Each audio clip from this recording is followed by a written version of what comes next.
এবার অভিষেকের বিরুদ্ধে বিস্ফোরক রাজীব বন্দ্যোপাধ্যায়। নিউজ 18 বাংলায় এক্সক্লুসিভ তৃণমূল নেতা। সোশ্যাল মিডিয়াতে ডিপি বদল করলেন রাজীব বন্দ্যোপাধ্যায়, তা নিয়েও রাজনৈতিক চর্চা শুরু হয়েছে। তো এহেন রাজীব বন্দ্যোপাধ্যায় এরকম ডিপি বদল করতে হলো কেন? না, আমি প্রথমেই বলি যে ডিপিটা আপনারা জানেন দীর্ঘদিনের ডিপি এবং সেটা নির্বাচনের সময় ডিপি ছিল, সেই কারণে পরিবর্তন। আর দ্বিতীয় আরেকটা পরিবর্তন করার আমার উদ্দেশ্য হচ্ছে যে যার জন্য আমার রাজনৈতিক জীবন, আমার পারিবারিক জীবন শেষ হয়েছে, তার ছবি আমি রাখবো না এবং তার সাথে আমি কোনো আগামী দিনেও যোগাযোগ রাখতে চাই না। সুতরাং সেই অভিষেক বন্দ্যোপাধ্যায়ের ছবিটাকে আমি সরাতে চেয়েছি এবং আমি এখনো বলছি, আমি মানে হাত জোড় করে আমি দিদির কাছে নতমস্তকে বলছি যে দয়া করে দিদি অভিষেক বন্দ্যোপাধ্যায় করবেন না, অভিষেক বন্দ্যোপাধ্যায়কে ডিফেন্ড করবেন না, অভিষেক বন্দ্যোপাধ্যায়কে অন্তত বাঘের মতো বা বাঘের বাচ্চা বলবেন না।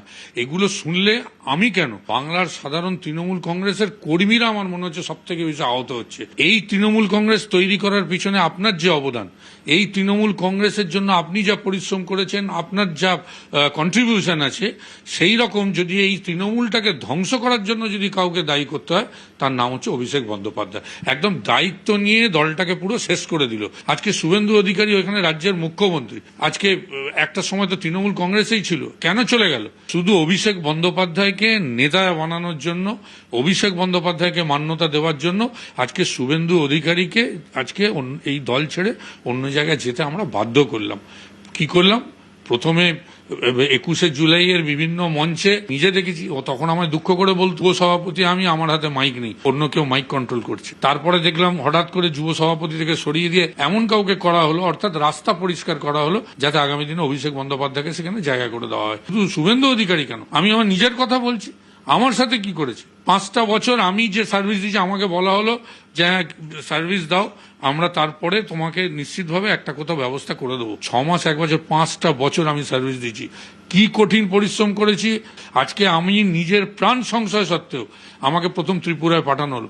ত্রিপুরাতেও সংগঠন ভালো তৈরি করা হয়েছিল, আমরা 2য় স্থান অধিকার করেছিলাম আগরতলা মিউনিসিপ্যাল ইলেকশনে। শুধু নিজেদের দলাদলির জন্য সেই জায়গাটাও আমরা নষ্ট করেছি। তারপরেও আমি কখনো মানে ছদ্মবেশে ঘুরতে হয়েছে, প্রাণ সংশয় নিয়ে ঘুরতে হয়েছে, পালিয়ে বেড়াতে হয়েছে, তারপরে আমি ত্রিপুরায় পড়েছিলাম শুধুমাত্র আমাকে দল যখন যে দায়িত্ব দিয়েছে আমি নিষ্ঠার সঙ্গে পালন করব বলে। মমতা বন্দ্যোপাধ্যায় আমার মাঝে একদিন ফোন করেছেন যখন আমি ত্রিপুরায়, যে ত্রিপুরায় থেকে আর কি হবে যখন খুব খারাপ অবস্থা, যে তোর মতো একটা অ্যাক্টিভ ছেলে, আমার তো মনে হয় তোকে আমাদের বাংলায় কাজে লাগালে। সেদিন মমতা বন্দ্যোপাধ্যায় নদিয়ায় ছিলেন, কোনো সাংগঠনিক মিটিং করছিলেন বা প্রশাসনিক মিটিং করছিলেন। আজকে ত্রিপুরায় থেকে আমি আমার মায়ের জীবন্ত মুখ দেখতে পাইনি। মা মানে তখন এমন ক্রাইসিস ছিল, আমাকে আসতে দেওয়া হয়নি, মায়ের মৃত্যুর পরে আমি পৌঁছেছি। আর আজকে এই হাওড়া জেলার আপনি সাংগঠনিক দায়িত্বের কথা বলছেন, আজকে এই অভিষেক বন্দ্যোপাধ্যায় জেলায় জেলায় যে সমস্ত নেতাদের রেখেছিল তাদের সব চরিত্রগুলো খুঁজে বার করুন, তারা কারা, তাদের সম্বন্ধে সেই এলাকার তৃণমূল কংগ্রেসের কর্মীরা, সাধারণ মানুষ কিভাবে তাদের সম্বন্ধে, তাদের চোখ দিয়ে অভিষেক বন্দ্যোপাধ্যায় তৃণমূল দলটা চালিয়েছে বলে আজকে সাধারণ মানুষও বুঝেছে যে এই তৃণমূল কংগ্রেসটা করা যাবে না বলে আজকে এইরকম একটা অবস্থায় নেমেছে। প্রশ্ন উঠবে যে এই সময় দাঁড়িয়ে আপনি কেন অভিষেক বন্দ্যোপাধ্যায়ের বিরুদ্ধে ক্ষোভ প্রকাশ কেন করছেন? এই সময় দাঁড়িয়ে করছি এই কারণে, আজকে আপনি বলছেন আমাকে হাওড়া সাংগঠনিক জেলার দায়িত্ব দিয়েছে। আপনারা জানেন চিরকাল হাওড়ায় রাজনীতি করে এসছে, আমার পরিবার সবাই জানে হাওড়ার জন্য কি কন্ট্রিবিউশন রয়েছে।